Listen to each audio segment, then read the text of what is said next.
and welcome to Primetime Watchmaking the News. Before diving in this month's edition, thank you so much for all the candidacy that we received for our Watchmaking Roadtrip. We seriously didn't expect that many people, and this is mighty cool. Our job just got a bit harder in terms of choosing who will participate, but we'll do this shortly and come back to you at the latest by the end of March with our little selection. And by then, we'll probably contact those who've enlisted with some additional questions and or Skype calls. So, coming back to February, this is often a rather slow month in watchmaking. Either brands are coming out of January's important Geneva Watch Week, in particular the SIHH, and the other ones are preparing themselves for Baselworld starting mid-March. The other major yearly watch show also held in Switzerland, but in Geneva, in the German part.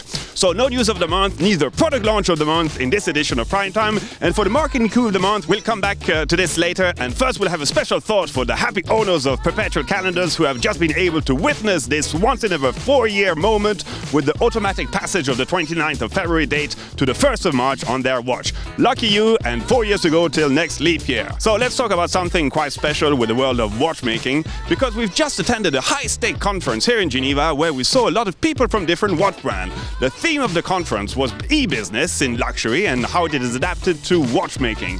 Haven't you noticed how strange it is that you can buy more or less anything on the internet, almost any type of luxury good, but to buy a watch is rather complicated. Very few brands are able to buy direct, and for the other available solution, well, you don't necessarily feel so secure about it. Is it genuine? Am I going to buy a real watch or not a fake one? Will I be delivered correctly? Well, watchmakers are still very timid on these initiatives, even though consumers' habits have changed. But again, watch brands were already pretty slow in developing their own web presence and websites and engaging in Web 2.0 projects some 10 years ago. Well, we know for sure that purchasing a watch results from an emotional decision, something that most brands feel can only happen by touching the product or living some kind of physical experience. But the concern is that the market dynamics have changed, and brands need to tackle these issues not in 5 years, but adapt quite rapidly, especially in today's context. Well, we would be really interested in knowing what's your opinion about this, so don't hesitate to engage in discussing this topic on our channel or website. Would you buy a watch online? In terms of marketing coup of the month, we'll simply talk about Richard Mille, who have just announced a 10-year partnership deal with legendary multiple world champion Formula 1 outfit McLaren. For almost 30 years, McLaren were partners with TAG Heuer, but the watch brand has made quite a bold move this year by simply rebranding the Renault engines powering the Red Bull Formula 1 cars. Yes, you heard me well, Red Bull Formula 1 will now be officially known as the Red Bull TAG Heuer Formula 1 team. Red Bull is powered by TAG Heuer.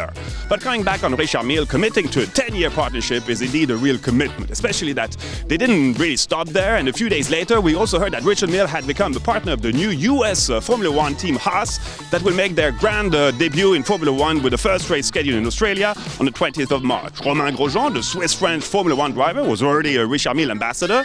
And as he made the move from Lotus to Haas, this partnership makes sense, especially for a brand heavily influenced by motorsport, and Formula 1 represents the pinnacle of car racing. So best of luck for them with this endeavor. And now what to expect in March? Well, as quickly mentioned in the introduction of this prime time, the big event will be Baselworld, and we will cover this extensively starting the 16th of March. We'll see what new trends will catch up. For instance, we saw more brands proposing simple complications such as GMT functions.